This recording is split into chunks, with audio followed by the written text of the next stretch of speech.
मतलब you should be ready but fight a decisive war against Pakistan. तो जो ताकत बढ़ानी है अपनी साहब जल्द से जल्द बढ़ा लीजिए, please please be aware of what is happening around you. और इस कारण बड़े बड़े कठिन दौर से हम गुजर रहे हैं। ये जो हमारा ड्रामा चल रहा है ना साहब कि हम रफाल खरीद रहे हैं खरीद रहे हैं खरीद रहे हैं खरीद रहे हैं, ये सुनते सुनते तो 4 साल तो हमें हो गए साहब कि पाकिस्तान जो है वो J-35 फिफ्थ जनरेशन फाइटर चीन से खरीदने वाला है। उसके पायलट ऑलरेडी ट्रेनिंग कर रहे हैं, उसके सिर पे हाथ फेर रहे कि करते हमला, मैं दूंगा F-16, मैं अपग्रेड करूंगा F-16। 80% पाकिस्तान की आर्मी नेवी एयरफोर्स का इक्विपमेंट चीन, उसके लीडर को तुमने अपनी गोद में बिठा रखा है, मैं दूंगा F-16, मैं अपग्रेड करूंगा F-16। तो साहब हमको अभी तक शत्रु बोध नहीं हुआ तो या तो हम पागल हैं या हम में कोई कमजोरी है साहब। सीधी बात, दो टूक बात।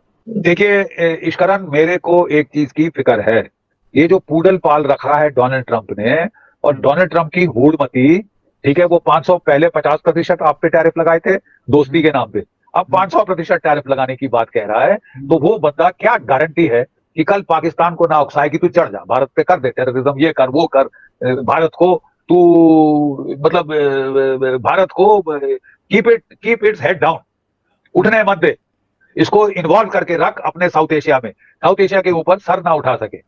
तो ये अगर चीज होने वाली है तो वी हैव प्रॉब्लम्स कमिंग। मैं बड़ी देर से कह रहा हूं, देखिए साहब, जो 1971 में जब मैंने एज अ सेकंड लेफ्टिनेंट जो है 1971 का युद्ध लड़ा था, वो स्थिति फिर से आ गई है, उससे ज्यादा बदतर स्थिति हो गई है, क्योंकि जो भी हमने हासिल किया था 71 में, वो बांग्लादेश में जो कलर रेवोल्यूशन हुई उससे खलास हो गया, खलास हो गया, ठीक है। और पाकिस्तान और वो फिर से इकट्ठे होने की कोशिश कर रहे हैं, और पाकिस्तान की आईएसआई बहुत जरूरत से ज्यादा एक्टिव हो गई है बांग्लादेश के अंदर, ठीक है। तो हम लोगों को अब रिस्ट्रक्चर करनी पड़ेगी सब continental security once and for all, जैसे 1971 में की थी।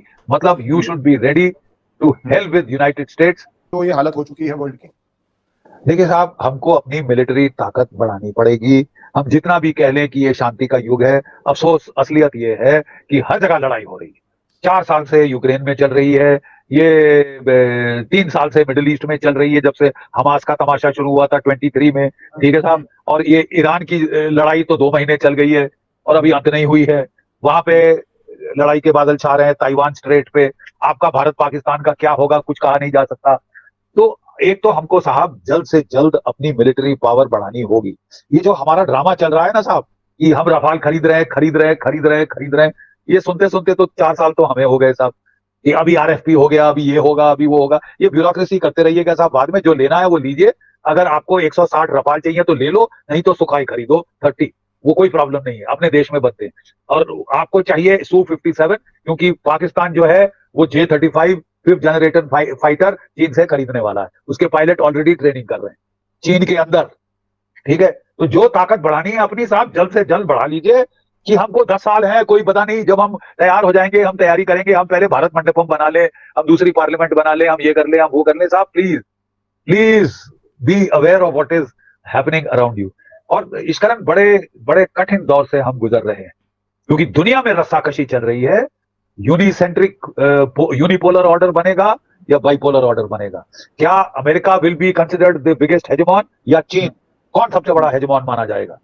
अगर अमेरिका सबसे बड़ा हेजमॉन माना जाता है तो भारत को Russia, India, China triangle, BRICS में शामिल होना पड़ेगा। ब्रिक्स वाले आज आपको कह रहे हैं साहब आप तो सबसे बड़े गद्दार निकले, हम डी डॉलराइजेशन की बात कर रहे हैं, आप अमेरिका का सपोर्ट कर रहे हैं। देखिए, आपको इस देश में एक तबका है जो कि समझता है कि अमेरिका चढ़ता सूरज, अमेरिका, डोनाल्ड ट्रंप है महान, दुनिया के बेसरताज बादशाह, उसकी गुलामी कर लो।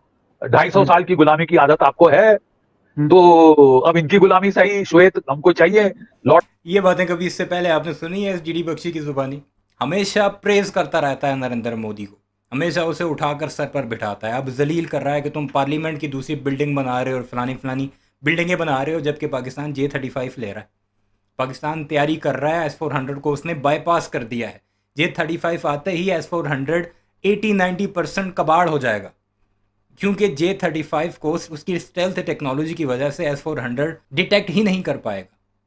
ये है असल जीडी बख्शी। अब पता नहीं पैसा बंद हुआ है या ऐसे होश आ चुका है, अब ये बात आप पर मैं छोड़ता हूँ, आप बताइएगा। मास्टर, तो कंपटीशन करना पड़ेगा मुल्ला मुनीर से कि तलवे कौन ज्यादा चाट सकता है।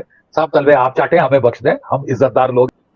सर जो पाकिस्तान को एक गोवा बोलो, पर उसका फिर एक फॉल आउट ये पाकिस्तान को यूज भारत के अगेंस्ट करना चाह रहा है। इस कारण ये गेम तो थोड़ी देर से पक रही है। 80% पाकिस्तान की आर्मी, नेवी, एयरफोर्स का इक्विपमेंट चीन से आता है। $80 अरब उसने लोन दिया हुआ है। $60 अरब और इन्वेस्ट कर रहा था बेल्ट रोड इनिशिएटिव में, और सारा पैसा हजम करके ये आसिम मुनीर सीधा जाके छलांग मारी और कूद गया, जाके डोनाल्ड ट्रंप के पास पहुंच गया, जो कि चीन का इस वक्त सबसे बड़ा प्रतिद्वंदी है। मतलब चीन को ये दिखता नहीं, अंधे हैं क्या वो लोग? वो तब से खुद तक खाए हुए हैं, और अब उन्होंने देखा है कि किस तरह की दोगली चाल ये खेल रहा है। तो टोटल अमेरिका के पूडल की ये की रोल निभा रहा है, अदा कर रहा है बड़ी मुस्तैदी से।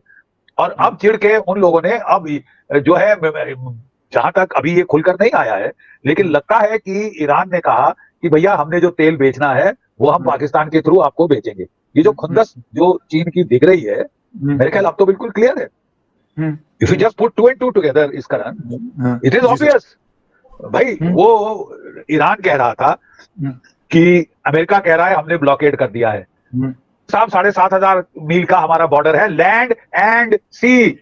क्या कहने की कोशिश कर रहे थे कि हम साहब कजाकिस्तान के थ्रू और तुर्कमेनिस्तान के थ्रू ट्रेन के जरिए पहुंचा सकते हैं, और हम पाकिस्तान के जरिए पहुंचा सकते हैं। पाकिस्तान जो मध्यस्थता कर रहा है, और पाकिस्तान को घुड़की वहां से आई होगी, टू मेनी मास्टर। उसको साहब चीन को खुश रखना है, उसको अमेरिका को खुश रखना है, सऊदी अरब से पैसे आ रहे हैं उसको खुश रखना है। पहले यूएई भी पैसे दे रहा था, उसने तो चिढ़ के बोल दिया वापस कर दे, एक पाई $3.5 अरब उसने वापस इन कैश ले लिया है, जो सऊदी अरेबिया ने पे किया। सऊदी अरेबिया ने पे किया है जो उसका लोन था यूएई से। सऊदी ने कौन सा फ्री में दिया है? उसके बदले में सैनिक मंगवा दी है कि भैया तुम हमारे 13,000 फौजी 20 F-16 और JF-17 जहाज, बोले साडा हक एथे रख, ठीक है। और वो तो जो कि आया है खबरों में, और उसमें कहा जा रहा है कि एक न्यूक्लियर बॉम्ब या 1-2 वॉरेट भी वहां रखवा लिए हैं कि पे तो हमने किया था। तेरा न्यूक्लियर प्रोग्राम किसने फंड किया था? सऊदी अरेबिया ने फंड किया था, ठीक है। वो यहाँ रख दे चुपचाप से। सर इसमें एक इंडिया भी जो अभी प्रेशर कर रहा है, जिसके लिए पाकिस्तान फिर यूएन जा रहा है, यूएस जा रहा है, वो इंडस वाटर ट्रीटी को लेकर गर्मी शुरू हो गई है, सस्पेंशन चल रही है। सो सर अभी यूएन गया है, और यूएन का कुछ क्या ही कर लेगा यूएन, कि वो सस्पेंशन को हटाओ, फ्लो करो, टाइमली इंफॉर्मेशन दो, रोको मत। तो सर ये क्या स्ट्रैटेजी आपको लग रही है, जो पाकिस्तान हिस्टोरिकली लो पे है? Do you think it is an opportunity to permanently solve the problem, या ये उसके लीडर को तुमने अपनी गोद में बिठा रखा है, मैं दूंगा F-16, मैं अपग्रेड करूंगा F-16। तो साहब हमको अभी तक शत्रु बोध नहीं हुआ, तो या तो हम पागल हैं, या हम में कोई कमजोरी है साहब। सीधी बात, दो टूक बात। देखिए इश्करन, मेरे को एक चीज की फिक्र है, ये जो पूडल पाल रखा है डोनाल्ड ट्रंप ने, और डोनाल्ड ट्रंप की हूड़मती, ठीक है, वो 500 पहले 50% आप पे टैरिफ लगाए थे दोस्ती के नाम पे, अब 500% टैरिफ लगाने की बात कह रहा है। तो वो बंदा क्या गारंटी है कि कल पाकिस्तान को ना उकसाए कि तू चढ़ जा, भारत पे कर दे टेररिज्म, ये कर वो कर, भारत को तू मतलब भारत को कीप इट्स हेड डाउन, उठने मत दे, इसको इन्वॉल्व करके रख अपने साउथ एशिया के ऊपर सर ना उठा सके। तो ये अगर चीज होने वाली है तो वी हैव प्रॉब्लम्स कमिंग। मैं बड़ी देर से कह रहा हूं, देखिए साहब, जो 1971 में जब मैंने एज अ सेकंड लेफ्टिनेंट जो है 1971 का युद्ध लड़ा था, वो स्थिति फिर से आ गई है, उससे ज्यादा बदतर स्थिति हो गई है, क्योंकि जो भी हमने हासिल किया था 71 में, वो बांग्लादेश में जो कलर रेवोल्यूशन हुई उससे खलास हो गया, ठीक है। और पाकिस्तान और वो फिर से इकट्ठे होने की कोशिश कर रहे हैं,